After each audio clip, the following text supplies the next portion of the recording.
Ay, qué padre. Sí, es que ese es el tipo de reflexiones que a mí me parecen interesantes, que se reflejan con la existencia de la inteligencia artificial, precisamente es como mi punto, ¿no? Y por eso me parece súper interesante socialmente lo que está sucediendo y por eso mi no a la limitación y ni siquiera, o sea, también al prejuicio humano de decir, no me entregues la tarea con IA, porque es como, déjalos, que lo hagan, pero entonces que lo hagan bien, ¿no? O sea, no sé cómo explicarlo. Me gusta mucho la reflexión que te enviaron y si me lo permiten, tengo una respuesta salida de mí, a lo que está planteando. No sé si a esta persona le interese conocer mi opinión. Pero mira, yo lo veo así, efectivamente, o sea, ese es el tipo de cosas interesantes, ¿no? El intelecto de la inteligencia artificial es mucho más limitado que el humano, incluso su experiencia, su conocimiento y todo eso, simplemente como el ejemplo que él puso de un matemático que estudió matemáticas aplicadas, difícilmente te va a responder esa pregunta de manera así, pues no, o sea, seguro que está pensando, ay no, yo me tengo que sentar, o sea, para darte una respuesta válida, yo me voy a sentar a analizar, voy a consultar mis fuentes y hacer todo un show. ¿Qué sucede? La inteligencia artificial carece de muchas cosas, entre ellos carece de inseguridades. La inteligencia artificial, ella está programada para responder. Y por eso responde, ella siempre responde, solamente cuando tú le dices que no me respondas, porque yo lo he hecho, de que no me respondas, ¿ok? Yo quiero hablar, ella te va a responder. Tan es así que muchas veces inventa cosas, se saca cosas de la manga. Yo cada rato la regaño, como dice mi abogada, alucina de a tiro. ¿Por qué? Porque ella no se va a quedar sin responder, está programada para ello. Los humanos, antes de responder, van a pasar un montón de cosas en nuestro sistema y entre ello, pues cita todas las inseguridades que tenemos. Entonces, antes de atreverse a decir qué son las matemáticas y que la persona diga, pues mira, yo veo las matemáticas así y asado, prefiere responderte, no sé, porque se le pueden ocurrir mil cosas en la cabeza y la autocensura actúa, ¿no? De eso no, ay, mejor digo que no sé. ¿Sí ves? Ese tipo de procesos la máquina no lo tiene, la máquina no es insegura. La máquina no tiene nada de esas cosas. Ella responde con toda la seguridad que su maquinidad le permite, ¿no?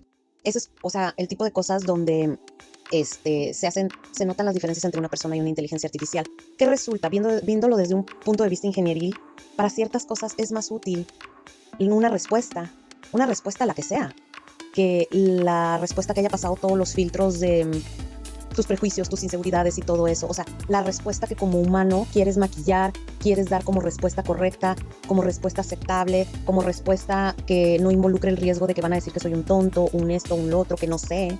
Es irónico porque muchas veces respondemos no sé para que no obtengamos el juicio de, ay, este güey ni sabe, ¿no? Entonces dices tú, no sé. O sea, todos esos asuntos son procesos que la máquina no vive, bueno, no vive porque no está viva, pero no experimenta, ¿no? Entonces son respuestas directas, lo cual todo eso es muy ingenieril. Tú como ingeniero, por ejemplo, tú tienes una máquina y tú le dices a la máquina, haz tal cosa. No es un buen diseño ingenieril que tu máquina se conflictúe, dude, esté cuestionando. O sea, tú hazlo bien, hazlo mal, pero hazlo, ¿no? Los humanos no somos máquinas.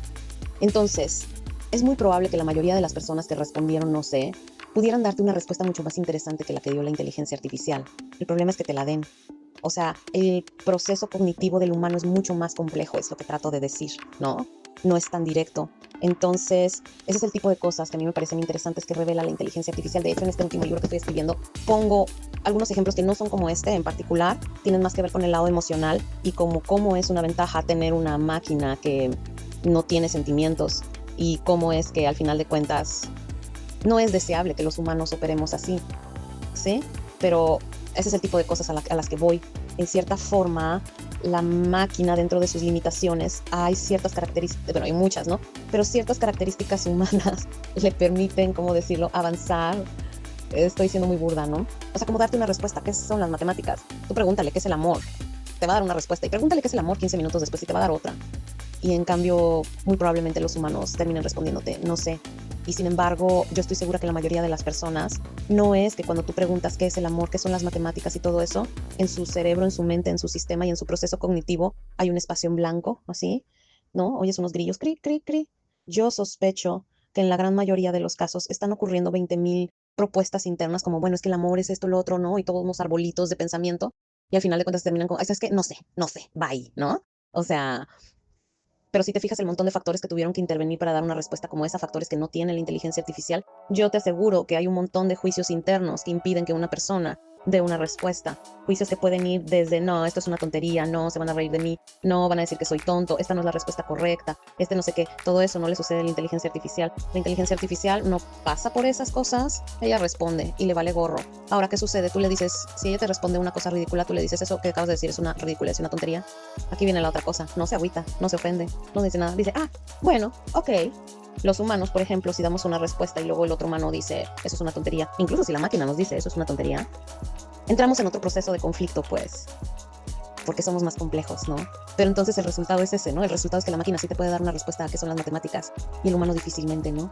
Entonces, son como paradojas, son como ironías, pero es cuando yo veo esos ejemplos, yo le veo valor, porque para mí, en ese mismo caso, la máquina me ha ayudado a trascender mis propias, es que no quiero decir limitaciones, porque no son propiamente limitaciones, al final de cuentas son procesamientos cognitivos que te llevan a otros niveles, ¿no? Pero a veces pueden funcionar como tu freno y siento que la inteligencia artificial te permite trascenderlos, ¿no? O sea, como que a veces nos atoramos en ese loop y ya de ahí no pasamos y de pronto la máquina se atreve, ¿no? La máquina da el siguiente paso. Y entonces tú dices, o sea, porque por ejemplo, ¿no? Algo que me sucede a mí, yo digo, ¿qué son las matemáticas? Me da una respuesta y yo, creo que no. Entonces yo le empiezo a alegar.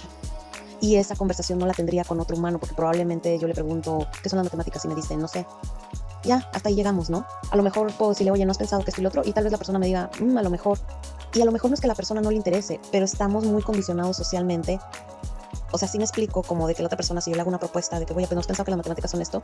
No todo el mundo se va a atrever a decir, yo qué sé, entablar un diálogo, porque capaz que dicen, capaz que ofendo, capaz que un montón de cosas, y la máquina no tiene nada de eso. Si la máquina me da una opinión de las matemáticas, yo puedo reaccionar de muchas maneras, pero a lo mejor una de ellas es, claro que no, eso es una tontería. Y entonces tal vez yo empiezo a decir, yo pienso que las matemáticas son A, B, C, D, E, y entonces la máquina me puede decir, bueno, seguramente la máquina me va a decir que tengo la razón, pero si yo le digo, oye, ¿cómo la ves con esta definición? A ver, ayúdame a hacer un análisis. Tal vez te pueda ayudar a encontrar dónde fallas, dónde no fallas, o cuáles son tus fortalezas y todo eso. Pero entonces, a lo mejor tú le puedes alegar, eso no es lo que yo quise decir, y así, y tú, y empiezas a hacer ese ejercicio que difícilmente encuentras con los humanos, no porque no tengamos la capacidad, sino por otras cosas conductuales más bien, que nos impiden luego llevar esos diálogos socialmente, ¿no?